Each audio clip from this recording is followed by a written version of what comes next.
A paz do Senhor, meu querido e minha querida, tudo bem com você? Aqui estou eu mais um dia, Pastor Herman Temel, para darmos continuidade ao nosso plano anual de leitura da Bíblia e vamos ler hoje os 2 últimos capítulos no livro de Atos dos Apóstolos.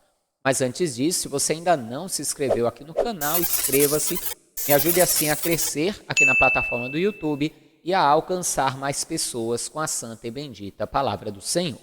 Me ajuda muito também se você compartilhar esse vídeo, curti-lo também e deixar aí algum comentário. Tudo isso dá engajamento ao vídeo e é uma forma gratuita de você me ajudar a crescer aqui na plataforma e alcançar, assim, mais pessoas com a palavra do Senhor. Já aproveita e me segue também ali no Instagram.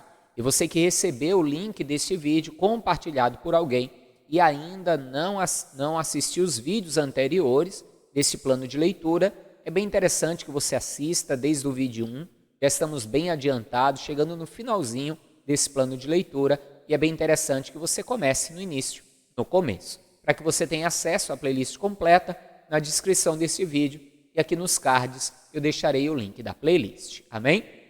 Agora vamos orar, e logo depois da oração faremos a nossa leitura de hoje. Feche seus olhos, curve a sua cabeça, é momento de oração. Senhor meu Deus e Pai Todo-Poderoso, é no nome santo e bendito do Teu amado Filho, Senhor Jesus, que nos colocamos diante de Ti mais um dia para ler a Tua palavra, para que possamos aprender mais de Ti, da Tua doutrina, da doutrina apostólica e da Tua própria igreja, Senhor, da Tua vontade para as nossas vidas. Eu te peço, Pai, que o Senhor nos ajude a guardar esta palavra, a praticá-la, para que possamos praticar e viver a Tua vontade a cada dia. Que possamos ver e fazer prosperar o nosso caminho. E também, Pai, te peço que o Senhor venha abençoar grandemente a vida, a casa, o lar, a família de todos que estão fazendo esse plano de leitura. Em nome de Jesus, que assim seja feito. Amém? Vamos então para a nossa leitura de hoje.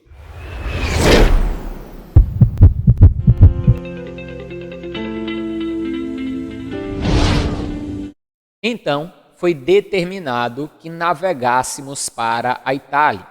Paulo e alguns outros presos foram entregues a um centurião chamado Júlio, que pertencia ao regimento imperial. Embarcamos em um navio de Adrimítio e estava prestes a navegar para alguns portos pela costa da província da Ásia, e saímos ao mar. Estava conosco Aristarco, um macedônio de Tessalônica. No dia seguinte, chegamos a Sidom e Júlio, num gesto de bondade para com Paulo, consentiu-lhe que fosse visitar seus amigos e receber deles o suprimento de suas necessidades. Partindo dali, fomos navegando próximo à costa norte de Chipre, porquanto os ventos eram contrários. Havendo atravessado o mar aberto ao longo da Cilícia e Panfilha, aportamos em Mirra, na Lícia. Ali, o centurião encontrou um navio alexandrino, que estava pronto a rumar para a Itália, e ordenou que embarcássemos nele. Navegamos lentamente por muitos dias, e foi em meio a muita dificuldade que chegamos a Cnido, não nos permitindo os ventos prosseguir mais adiante. Navegamos ao sul de Creta, defronte de Salmona. Enfrentando o mar e os ventos, costeamos a ilha até alcançar um lugar chamado Bons Portos, perto do qual ficava a cidade de Lacéia. Tendo perdido muito tempo, agora a navegação por aquelas águas tornou-se por demais perigosa. Eis que o dia da expiação já havia passado e, portanto, Paulo os advertiu. Senhores, antevejo que esta viagem será desastrosa, com avarias e muito prejuízo, não apenas em relação à carga e ao navio, mas também para as nossas próprias vidas. Todavia, o centurião, em vez de dar ouvidos às palavras de Paulo, preferiu seguir as sugestões do piloto e do proprietário do navio. De certa forma, o centurião pode ter pensado: a quem eu vou dar ouvido? A um homem que não é piloto, a um homem que é piloto de navio, que está acostumado a navegar nessas águas. Então, humanamente falando, parecia mais lógico dar ouvidos ao piloto do navio. Porém, Paulo tinha ali a revelação de Deus acerca das coisas que poderiam acontecer. E nesse caso, sempre será melhor ficar com o que vem do Senhor do que com o que vem do homem. Continue. Levando em consideração que o porto não era apropriado para passar o inverno, a maioria decidiu que deveríamos seguir navegando com a esperança de alcançar Fenice e ali passar o inverno. Este era um porto de Creta e que dava saída para sudoeste e noroeste. Soprando brandamente o vento sul e acreditando eles haverem conseguido alcançar o que almejavam, levantaram âncoras e foram costeando Creta bem próximo da ilha.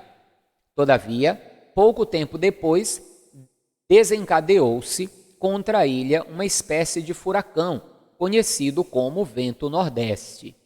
E sendo o navio lançado para fora de curso, e não podendo navegar contra o vento, nos rendemos à sua fúria. Cessamos as tentativas de manobras e nos deixamos ser levados. Passando ao sul, e bem próximos de uma ilhota chamada Clauda, foi com extremo esforço que içamos a bordo o bote salva-vidas. Conseguindo recolher o bote para dentro do navio, empregaram todos os recursos para reforçar a embarcação com cordas, e temendo que encalhasse nos bancos de areia de Sirte, baixaram as velas e largaram o navio à deriva. Contudo, no dia seguinte, sendo violentamente castigado pela tempestade, começamos a atirar ao mar as cargas do navio. Ao terceiro dia, em meio à tempestade, com as próprias mãos lançaram fora a armação do navio. Veja que, conforme Paulo havia dito, estava acontecendo. A princípio aqui a perda das cargas de coisas de valor, mas vocês vão ver aí ao longo da história que o barco, inclusive, vai vir a pique, ele vai ser destruído. Continue comigo. Nem sol nem estrelas foram vistas por muitos dias. Aqueles ventos devastadores e o mar revolto abateram-se com ímpeto sobre nós, a ponto de perdermos toda a esperança de sermos salvos. E após muito tempo sem comer, Paulo se pôs de pé no meio deles e admoestou-os: Senhores, deverias ter dado ouvidos aos meus conselhos e não ter saído de Creta naqueles dias, pois desta forma teriam evitado este dano e prejuízo. Entretanto, agora exorto-vos a que tenhais bom ânimo, porquanto não se perderá vida alguma entre nós, mas somente um navio será destruído.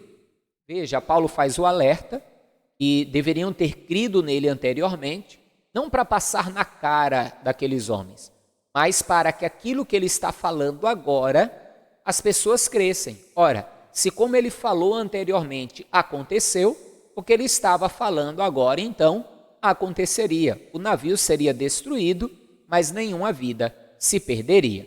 Ele está preparando o ânimo das pessoas ali para saberem que, embora vão enfrentar um momento de grande dificuldade, sairiam vivos desta luta, desta tribulação.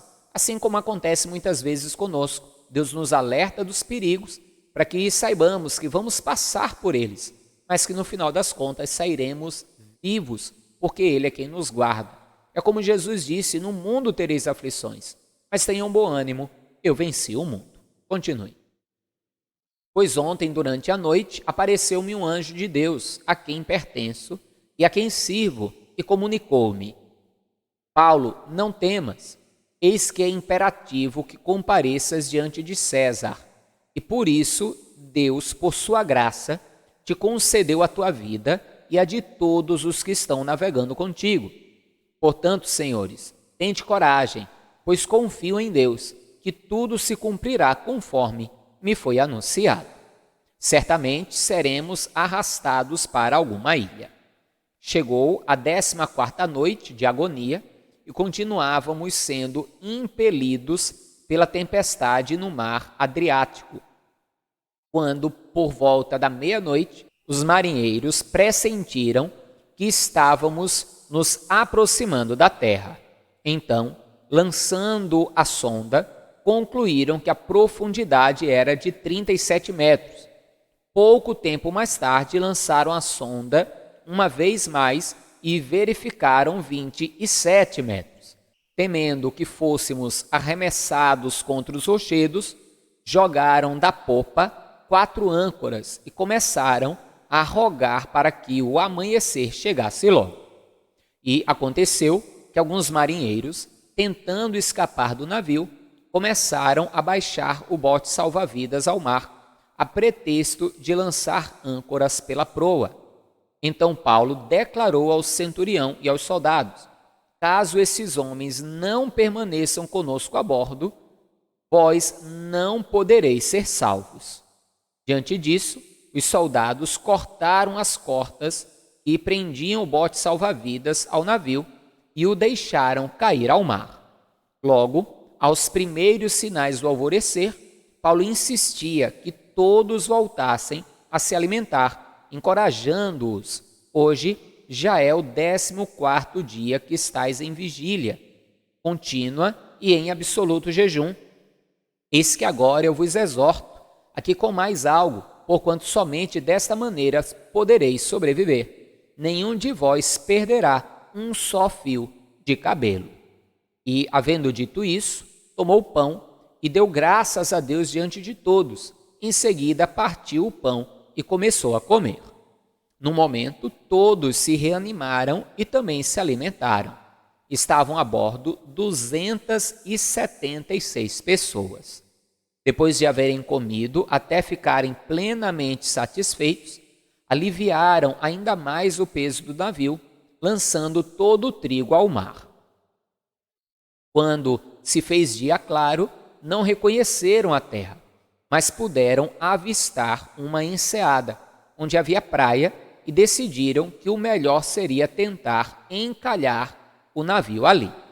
Então, cortando as cordas e seguravam as âncoras, abandonaram-nas no mar, desatando ao mesmo tempo as amarras que prendiam os lemes. Em seguida, alcançando ao vento a vela que restava na proa, foram conduzidos em direção à praia. Entretanto, dando num lugar onde 2 fortes correntes marítimas se encontravam, o navio encalhou em um banco de areia. A proa encurvou-se e ficou imóvel, e a popa foi despedaçada pela força constante das ondas. Então, os soldados resolveram matar os prisioneiros para impedir que alguns deles conseguissem fugir, atirando-se ao mar. Contudo, o centurião, desejando poupar a vida de Paulo, os impediu de executar a ação proposta e ordenou aos que sabiam nadar que se lançassem em primeiro lugar ao mar e rumassem em direção à terra. Os demais deveriam seguir os primeiros e salvar-se com a ajuda de tábuas ou destroços flutuantes do navio. E assim ninguém se perdeu e todos chegaram a salvo em terra firme. Glória a Deus, né? Que aperto, que dificuldade. Mas, assim como Deus falou, assim se cumpriu. Mas a história não acaba aqui. Veja esse último capítulo, porque verdadeiramente Paulo ainda vai passar por uma situação complicada e, mais uma vez, o nome de Deus será glorificado. Veja comigo. Estando a salvo em terra, soubemos que a ilha se chamava Malta. Os habitantes da ilha demonstraram impressionante bondade para conosco. Prepararam uma fogueira e receberam bem a todos nós, pois estava chovendo e fazia bastante frio. Enquanto Paulo ajuntava um feixe de gravetos e os lançava ao fogo, uma víbora, espantada com o calor, agarrou-se à sua mão. Assim que os habitantes da ilha viram aquela cobra presa na mão de Paulo, comentaram uns com os outros: com toda certeza esse homem é um assassino, pois tendo sido salvo do mar revolto, a justiça não lhe permitiu continuar vivo. Ou seja, eles achavam que Paulo ia morrer envenenado por aquela víbora, aquela cobra venenosa. Continue. Contudo, Paulo, sacudindo a cobra no fogo, não sofreu mal algum.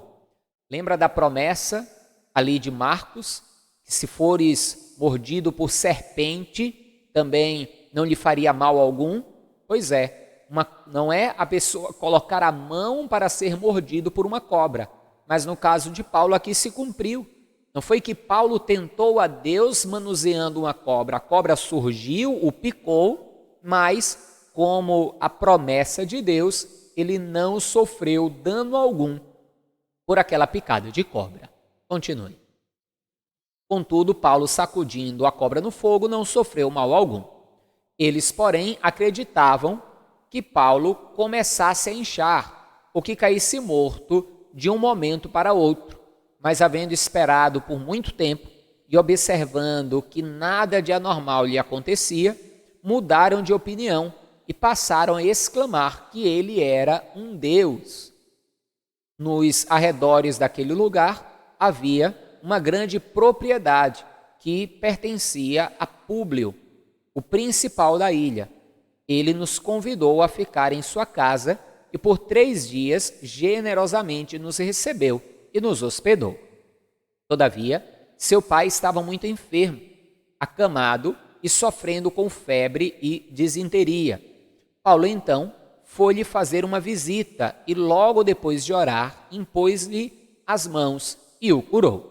Havendo ocorrido esse fato, os outros doentes da ilha vieram também e saíram curados. E eles nos prestaram muitas homenagens e honrarias, e quando estávamos prestes a embarcar, nos ofertaram todo o suprimento de que necessitávamos para a viagem.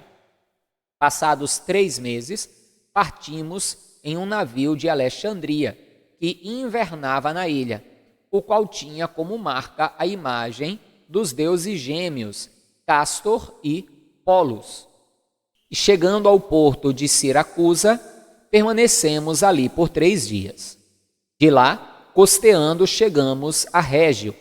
No dia seguinte, soprando o vento sul, prosseguimos e conseguimos chegar a Puteoli no 2º dia. Ali encontramos alguns irmãos e fomos convidados a ficar com eles 7 dias. Depois disso, partimos para Roma. Os irmãos daquela região haviam recebido notícias de que estávamos para chegar e vieram até a praça de Ápio e as 3 vendas para nos encontrar. Assim que os viu, Paulo deu graças a Deus e sentiu no seu interior grande encorajamento. Quando chegaram a Roma, Paulo recebeu permissão para morar por conta própria, porém sobre a vigilância e guarda de um soldado. Ou seja, Paulo, de certa forma, passou a ficar em cárcere privado. Passou a estar na sua casa, podia morar na sua própria habitação, receber visitas, tudo isso, mas sempre vigiado por um soldado. Ele não podia se ausentar daquele lugar. Continue. Depois de 3 dias, Paulo convocou os principais dentre os líderes judeus e, reunindo-se com eles, declarou-lhes: caros irmãos, muito embora eu nada tenha feito contra o nosso povo, nem tampouco contra as tradições e os costumes de nossos pais, fui preso em Jerusalém e entregue aos líderes romanos. Eles, depois de me interrogarem, decidiram me libertar, porquanto eu não era culpado de crime algum que merecesse a pena de morte. Entretanto, havendo os líderes judeus levantado protesto, fui obrigado a apelar para César, certamente não por ter qualquer acusação contra a minha própria nação. Por esse motivo vos convidei, para que os pudesse ver e conversar convosco, porquanto é pela esperança de Israel que estou preso a estas correntes. Então eles lhe replicaram: ora, não recebemos nenhuma carta da Judéia falando a teu respeito, nem ao menos veio até aqui irmão algum que relatasse ou se queixasse de qualquer mal contra ti. Ainda assim, gostaríamos de ouvir de ti mesmo o que pensas, pois sabemos que por todo esse mundo fala-se contra essa seita. E tendo eles marcado um dia, um grupo ainda maior de interessados foi à reunião com Paulo em sua casa. Então, desde o início da manhã até o final da tarde, Paulo lhes deu todas as explicações e lhes testemunhou vivamente sobre o reino de Deus, buscando convencê-los a respeito de Jesus, embasando seus argumentos na lei de Moisés e nos profetas. Ao final, alguns foram convencidos pelos fatos que demonstrara. Todavia, outros preferiram não crer. Então, começaram a discordar entre si mesmos e foram embora, logo após Paulo ter feito esta declaração final: bem que o Espírito Santo comunicou aos vossos pais, por intermédio do profeta Isaías. Vai a este povo e dize-lhes: ouvindo ouvireis, e de maneira nenhuma entendereis, e vendo vereis, mas de maneira nenhuma percebereis. Porque o coração deste povo se tornou insensível, e com os ouvidos ouviram, porém sem dar atenção, e fecharam os olhos, para que não vejam com os olhos, nem ouçam com os ouvidos, nem se convertam, e eu os cure. Sendo assim, quero que estejais perfeitamente cientes que esta salvação de Deus está sendo enviada aos gentios, e eles a ouvirão. Ou seja, Paulo foi bem claro. Eu estou falando claramente com vocês, alguns não querem acreditar, está se cumprindo a profecia de Isaías. E assim como vocês rejeitam essa salvação de Deus, ela será aberta para os gentios. Ou seja, todo o povo, fosse judeu ou não, os estrangeiros, teriam acesso à salvação em Jesus Cristo, coisa que Paulo já vinha pregando há um bom tempo, e nós hoje temos acesso à salvação, à graça, porque o Evangelho foi pregado e está sendo pregado a todas as nações. Continue. Sendo assim, quero que estejais perfeitamente cientes de que esta salvação de Deus está sendo enviada aos gentios, e eles a ouvirão. Então, logo depois de lhes a demonstrar desta forma, os judeus se retiraram, debatendo acaloradamente entre si sobre o que ouviram. Por 2 anos completos, Paulo permaneceu na casa que havia alugado e recebia a todos quantos o procuravam. Pregava incansavelmente o reino de Deus e ensinava a respeito do Senhor Jesus Cristo com toda a liberdade, sem o mínimo impedimento. Amém, amados? E nós vemos que o livro de Atos dos Apóstolos, ele acaba praticamente sem um fim, sem uma conclusão. E esse, inclusive, é o motivo pelo que o nosso ministério se chama Atos 29. Porque, na verdade, a obra do Evangelho ela não parou. A obra que mostra aqui que o próprio Paulo continuou pregando, e não há um relato, e também os próprios discípulos, aqueles que iam se convertendo, movidos pelo Espírito Santo, continuaram pregando o Evangelho, ou seja, a obra do Espírito Santo continuou através da vida daqueles que foram se convertendo a Cristo. Eu posso dizer que hoje nós vivemos ou estamos vivendo Atos 29, 30, 31, 40, 200, ou seja, estamos vivendo os atos apostólicos. Ainda que não sejamos diretamente apóstolos, estamos vivendo a igreja, vivendo guiados pelo Espírito Santo, pregando o Evangelho de Cristo e ensinando a doutrina apostólica. Se você tiver mais curiosidade sobre o porquê do nome Atos 29 do nosso ministério, eu vou deixar até aqui no cantinho, no final aí, para que você possa assistir o vídeo, hein? Não esqueça que você pode mandar o seu pedido de oração através deste WhatsApp e fazer também a sua oferta através desse número de Pix. Nos ajude aí a continuar pregando e anunciando o Evangelho de Cristo. Amanhã voltamos com mais uma leitura, dando continuidade aqui à nossa leitura do Novo Testamento e nos aproximando a cada dia do final do nosso plano anual de leitura da Bíblia. Amém? Então, um forte abraço, a paz do Senhor, até amanhã. Compartilhe esse vídeo, curta, deixe seu comentário e viva ele. Viva Jesus!